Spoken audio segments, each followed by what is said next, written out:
अमेरिकी राष्ट्रपति ने टैरिफ वॉर को आगे बढ़ाने का फैसला लिया है। ट्रंप के रुख को देखते हुए टैरिफ वॉर कम होते दिख नहीं रही है। अमेरिकी संसद के संबोधन में ट्रंप वॉर को और हवा दे दी है। अमेरिका के राष्ट्रपति डोनाल्ड ट्रंप ने भारत समेत कई देशों पर अनुचित व्यापार नीतियों का आरोप लगाया है और नए टैरिफ लगाने का ऐलान किया है। डोनाल्ड ट्रंप ने अपने हालिया संबोधन में कहा कि भारत ऑटोमोबाइल पर 100% से भी ज्यादा टैरिफ लगाता है, जो कि अमेरिका के लिए अनुचित है। इसके लिए ट्रंप ने 2 अप्रैल से रेसिप्रोकल टैरिफ लगाने का ऐलान कर दिया है। इसका मतलब साफ है कि अगर कोई देश अमेरिका के उत्पादों पर ज्यादा टैरिफ लगाता है तो अमेरिका भी उनके उत्पादों पर उतने ही टैरिफ लगाएगा। November 5th was a mandate like has not been seen in many decades. We won all 7 swing states, giving us an electoral college victory of 312 votes.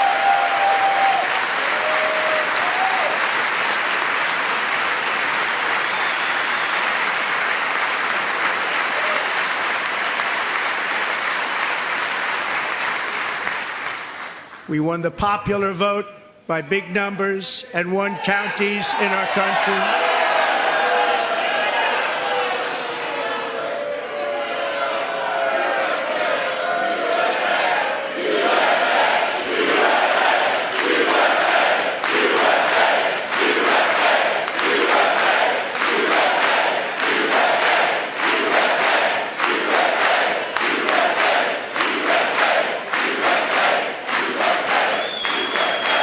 And won counties in our country, 2,700 to 525, on a map that reads almost completely. America के tariff अब बाकी देशों के मुकाबले कम रहे हैं, लेकिन अब ट्रंप इसे बदलना चाहते हैं। ट्रंप का मानना है कि टैरिफ लगाने से अमेरिका को अरबों डॉलर की कमाई होगी और रोजगार के नए मौके बनेंगे। लेकिन क्या यह सही में इतना आसान है? इस फैसले से वित्तीय बाजारों में हलचल मच गई है। जब कोई देश टैरिफ बढ़ाता है तो दूसरे देश भी जवाबी टैरिफ लगाते हैं। इससे व्यापार युद्ध शुरू हो सकता है। अब सवाल उठता है कि भारत पर इसका क्या असर पड़ेगा। भारत सरकार ने ट्रंप के टैरिफ से निपटने के लिए अभी से तैयारी शुरू कर दी है।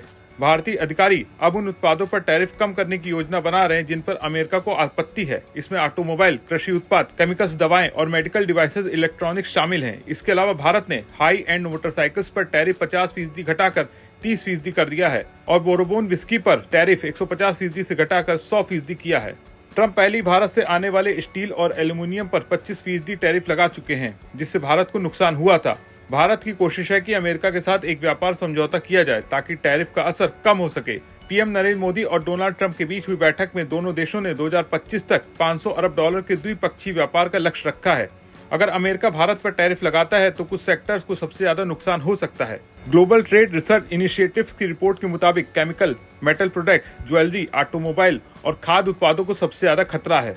अगर अमेरिका कृषि उत्पादों पर भी टैरिफ लगाता है तो भारत के झींगा और डेयरी उत्पादों को भारी नुकसान हो सकता है। हालांकि भारत कृषि उत्पादों पर टैरिफ कम करने से हिचक रहा है, क्योंकि इससे करोड़ों छोटे किसान प्रभावित होंगे। भारत सरकार का कहना है कि वो किसानों के हितों को सुरक्षित रखने के लिए कृषि उत्पादों पर टैरिफ कम करने से बचेगी। कुछ विशेषज्ञों का मानना है कि टैरिफ सीधे भारत को बहुत अधिक प्रभावित नहीं करेंगे, बल्कि वैश्विक अर्थव्यवस्था की अनिश्चितता के कारण भारत की जीडीपी पर असर पड़ेगा। अब सवाल ये कि आगे क्या होगा। अगर भारत और अमेरिका के बीच व्यापार समझौता हो जाता है तो ये दोनों देशों के लिए फायदेमंद होगा, लेकिन अगर ये बातचीत सफल नहीं होती है तो भारत को नए अमेरिकी टैरिफ का सामना करना पड़ सकता है। टैरिफ की समस्या से बचने के लिए भारत को 3 चीजों पर ध्यान देना होगा। टैरिफ कम करने के समझौतों पर बातचीत, इससे अमेरिका संतुष्ट हो सके। नए व्यापार साझेदारों की तलाश, ताकि अमेरिका पर निर्भरता कम हो सके। घरेलू उत्पादों को मजबूत बनाना, जिससे भारतीय कंपनियों को फायदा हो। यानी टैरिफ वॉर से बचने के लिए भारत को ये 3 कदम उठाने होंगे।